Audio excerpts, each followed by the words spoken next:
Free DC with G. Gordon Liddy. And it is I, G. Gordon, known irreverently to some as the G-Man. And this is Radio Free DC, the G. Gordon Liddy Show. And we're good to go and ready to launch this day after the 4th of July. And I've just been handed this from the Associated Press Wire Services. Jericho, West Bank. Yasser Arafat has arrived in Jericho. Fine. Let me know when he arrives in hell where he belongs. Okay. And that's how G. Gordon Liddy opened his radio show, July 5th, 1994. You heard the driving synthetic theme from Miami Vice. We'll explain that bit of 80s pop music nostalgia in a moment. But first, find out why we're featuring G. Gordon Liddy in this episode of C-SPAN's The Weekly. The Watergate break-in happened 50 years ago. On June 17, 1972, police arrested burglars in the Democratic National Committee headquarters at the Watergate complex in Washington, D.C. Evidence linked the break-in to President Nixon's re-election campaign. This 50th anniversary is prompting many thoughtful people to reflect on what Watergate meant for trust in our government, the role of media in investigating government scandal, the role of congressional investigations, and more. We go in a different direction. We remember G. Gordon Liddy, a former FBI agent who headed the White House Plumbers unit during the Nixon administration. G. Gordon Liddy helped plan the Watergate break-in, went to jail because of it, and served 5 years of a 20-year sentence. President Carter commuted his sentence. Then, Liddy reinvented himself as a radio talk show host. And that's where our story begins. When C-SPAN simulcast the G. Gordon Liddy Show on July 5th, 1994, it was heard weekdays from 10 a.m. to 2 p.m. in nearly 200 radio markets nationwide, originating from 106.7 FM WJFK in Washington, D.C. On the day C-SPAN was there, Liddy got a phone call from TV talk show host Regis Philbin. Liddy and Regis talked to O.J. Simpson, and then Watergate. You've got a situation here now where you've got a very, very highly publicized case. And the question is, can, in these circumstances, Mr. Simpson receive a fair trial? Yeah. I think there's some question of that. Well, I think so, too. You know, they disbanded the grand jury for that very reason, but where are they going to find people to replace the grand jury who haven't heard about this, who haven't been fun? The coverage has been, well, I can't think of any other story that's dominated the news like this has, with every station, all networks, CNN, everybody covering even the preliminary trial. Well, I tell you, they could do what John Sirica did in my trial. You know, there was a fair amount of publicity about Watergate, as you can recall. And John Sirica just impaneled a jury, period. You know, he tried to do it the right way for about 3 days, couldn't get a jury, to nobody's great surprise. And then finally he just said, in effect, you know, anybody here can't give these people a fair trial. Let's see a show of hands. I don't see any hands. Boom, you're on the jury. Did you think you got a fair trial? Well, this is interesting.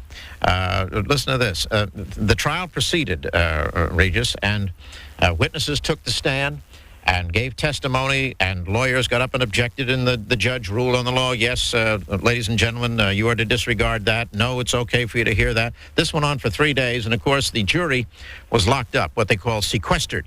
Anytime that they weren't in that courtroom, they were under guard by federal marshals, and they had them in a separate hotel and what have you. And the marshals were under strict instructions, you know, no newspapers, television, to keep them from being in any way corrupted by what was going on in the news, and they couldn't make any phone calls home without them being monitored by the marshals. We'll get back to that 1973 trial in a moment. Liddy died in 2021 at the age of 90. He's missing this 50th anniversary, but he was prominent for prior milestone anniversaries. He used his radio show to offer provocative history and memories of Watergate, like on the 20th anniversary, June 17, 1992. On his radio show broadcasting live from the Watergate Hotel that day, he explained how he got involved. Well, I was working in the White House in a group that came to be called the Plumbers by the press, and that was winding down. And I was called by my superior, who was Bud Krogh, another presidential aide, and he said, "Can you come up to the office? John Dean wants to pitch you on something." And so I came up, and I asked that Mr. Krogh be present, because I had been warned about the cupidity of Mr. Dean by Mr. Donald Santarelli, who was a very prominent lawyer in Washington, D.C., and who had been a congressional aide at the same time Mr. Dean was, and to knew him for the kind of person that he was. And I said, you know, it's always good to have a witness anytime you've got John Dean in a conversation. And so the three of us sat in Mr. Krog's room. And John Dean said, it may be necessary for you and Mr. Caulfield, who was one of his assistants, to go into the closet.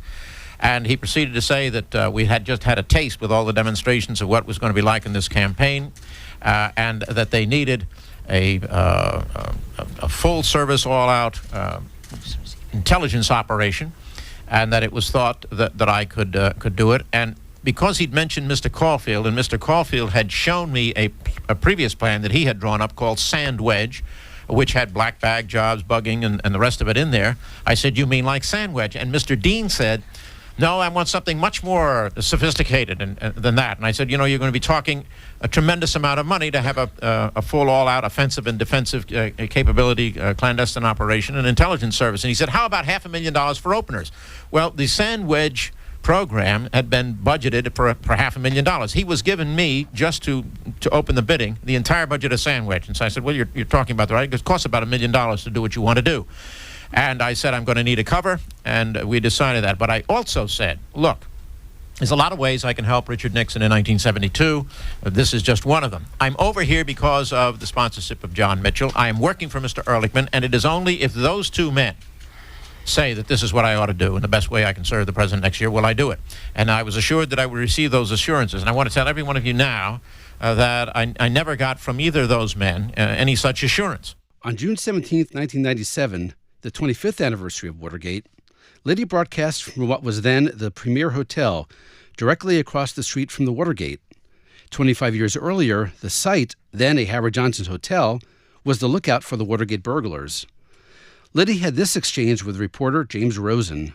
There was discussion at the June 19th meeting with Dean between you and he as to whether or not only you'd leave the country, but you'd leave planet Earth. Was that not the same discussion in which you offered to have yourself That was an offer. That was an offer. That was an offer, yeah. Tell the folks about it. You know, in my head was information which could bring the president down in 24 hours if I had chosen to disclose it. Now, I had told them, of course, that I would not do that. But it would not be the first time that somebody's given the stakes. Someone's assurances were not sufficient. And inasmuch as we had contemplated, on orders from higher up, whacking out poor old Jack Anderson, and he's kind of whacked himself out these days, but at any rate, it occurred to me that, they might have me assassinated. And I didn't want some amateur doing it with a shotgun on a Sunday morning, in through the kitchen window. They'd take out not only me, but also Mrs. Liddy and a couple of the kids. So I said, well, if they wanted to go that route, that I would just go stand on some remote street corner where we get it done without, harming any of the taxpayers. And Dean's comment was, I don't think we have gotten to that point yet. Liddy's potential threat on Jack Anderson's life was recalled as well during an April 18, 2011 Watergate discussion. It was held at the Nixon Presidential Library and Museum in Yorba Linda, California. In this clip, you'll hear Washington Post Watergate reporter Bob Woodward and his editor during Watergate, Ben Bradley. Now, there was a White House scheme when Nixon was president to try to assassinate Jack Anderson, the columnist that Hunt and Liddy concocted. Yeah, well, that was in Colson's crowd? Yeah, well, that was Hunt and Liddy, and we ran the story. I know, but even Nixon wouldn't have let that happen. Yeah. We have a question. Yes. They couldn't figure out how to do it. At the Nixon Library, Bob Woodward also discussed the 1973 trial, which Liddy mentioned on his 1994 radio broadcast during that exchange with Regis Philbin, heard earlier in this podcast. And I think where there was real impact was with two subscribers of the Washington Post. The first was Judge Sirica, who was trying the Watergate burglars. And in his courtroom, they had the Watergate burglars and Howard Hunt and Gordon Liddy, the operational commanders, and the prosecutors presented the case saying, Gordon Liddy's the mastermind, no higher-ups are involved. And Judge Sirica is reading in the Washington Post quite regularly that higher-ups are involved. And I talked to him many years later about this, and he said when he saw that, he then cranked up his questioning of the burglars, and in fact, he threatened 25-year sentences if they didn't start cooperating. Let's conclude with G. Gordon Liddy's thoughts on being a radio broadcaster. Liddy appeared on C-SPAN's Washington Journal on March 15, 2004. He was asked about indecency in broadcasting. There was a news article suggesting Congress would raise the maximum fine for indecency from $27,500 to $500,000. Here is Liddy's reaction. I think it's probably long overdue. The public has been constantly expressing their disgust at the indecency on the airwaves. There's no need for it. Howard Stern's name keeps arising in that. Howard Stern is a very intelligent man who, if he chose to, could be very successful in talk radio in a lot of different genres.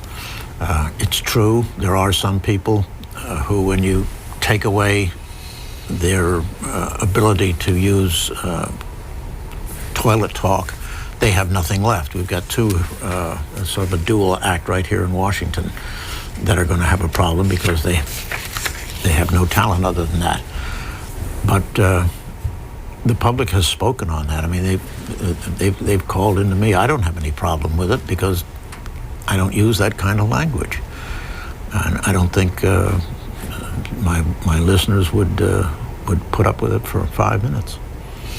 What's it like to be a radio talk show host?